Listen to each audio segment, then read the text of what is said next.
SC/ST Kota में कोटा के सवाल पर NDA में शामिल दो घटक दलों के नेताओं के बीच बयानबाजी की तकरार छिड़ गई है। जहां एक तरफ सुप्रीम कोर्ट के आरक्षण कोटे में क्रीमी लेयर के वर्गीकरण के फैसले को लेकर हम पार्टी के सुप्रीमो और पूर्व मुख्यमंत्री जीतन राम मांझी सुप्रीम कोर्ट के इस फैसले का समर्थन कर रहे हैं, वहीं दूसरी ओर इस मुद्दे को लेकर केंद्रीय मंत्री और लोजपा रामविलास पार्टी के राष्ट्रीय अध्यक्ष चिराग पासवान इस फैसले का विरोध जता रहे हैं।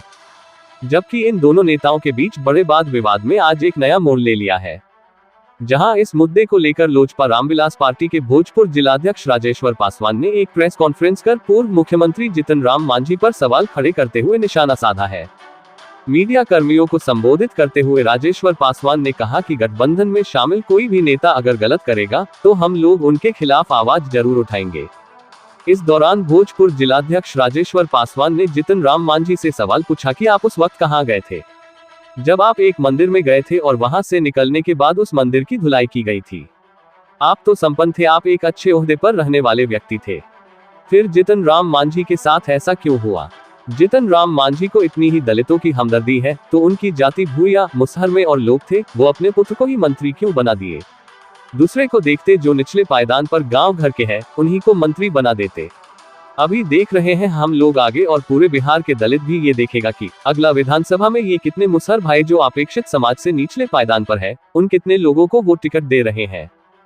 तो अब आइए जरा सुनते हैं प्रेस कॉन्फ्रेंस में लोजपा रामविलास पार्टी के भोजपुर जिलाध्यक्ष राजेश्वर पासवान ने क्या कुछ कहा।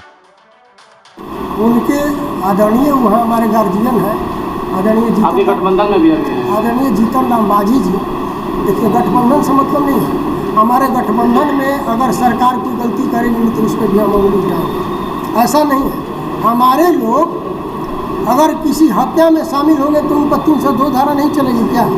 हमारे अपने हो या दूसरे के हो, जो विधि सम्मत है, कानून कार्रवाई करेंगे। मैं आदरणीय जीतन राम मांझी जी से पूछना चाहूँगा, आप कहाँ गए? उस समय आप मंदिर में गए थे और मंदिर आपके निकलने के बाद मंदिर की धुलाई की।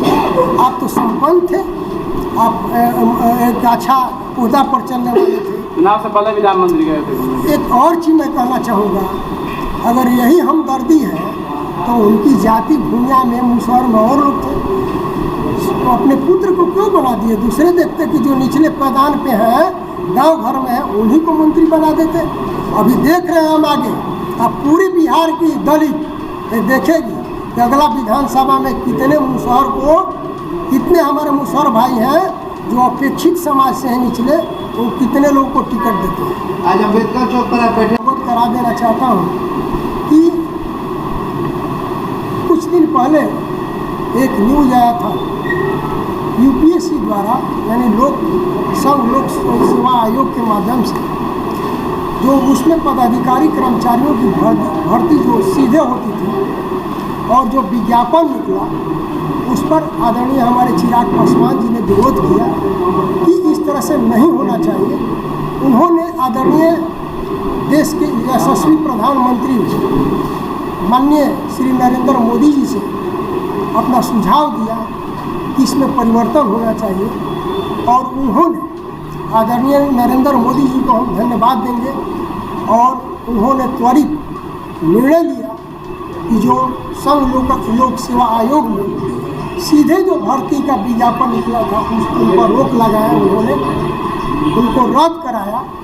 कारण कि जो उसमें बहालियाँ होती थी, नियुक्तियाँ होती थी, किसी तरह का परीक्षा या जिस तरह से कंपटीशन फेस करना उसमें नहीं हुआ करता था, और सीधे बहालियाँ अपने मनमानी होने के कारण उसमें जो आरक्षण रोस्टर था उसका फॉलो नहीं किया जाता था। निश्चित तौर पे हमारे देश के प्रधानमंत्री आदरणीय नरेंद्र मोदी जी द्वारा जो निर्णय लिया गया, उस निर्णय से निश्चित तौर पे अनुसूचित जाति, अनुसूचित जनजाति, पिछड़ा वर्ग एवं सभी वर्ग के जो भी मेधावी लोग होंगे उनका चयन होगा, और परीक्षा के माध्यम से चयन होगा, पारदर्शिता के साथ होगा। तो मैं धन्यवाद दूंगा प्रधानमंत्री जी को कि इस तरह से आपने निर्णय लिया, और ये पूरे देशवासियों की गर्व की बात है और स्वागत योग है। इसलिए हमारे राष्ट्रीय अध्यक्ष आदरणीय चिराग पासवान जी, प्रदेश अध्यक्ष आदरणीय राजू तिवारी सहित तमाम नेताओं ने प्रधानमंत्री जी के इस निर्णय का स्वागत किया है। तो ये थी आरा एक्सप्रेस के लिए सूर्यांश सिंह सोनू की विशेष रिपोर्ट।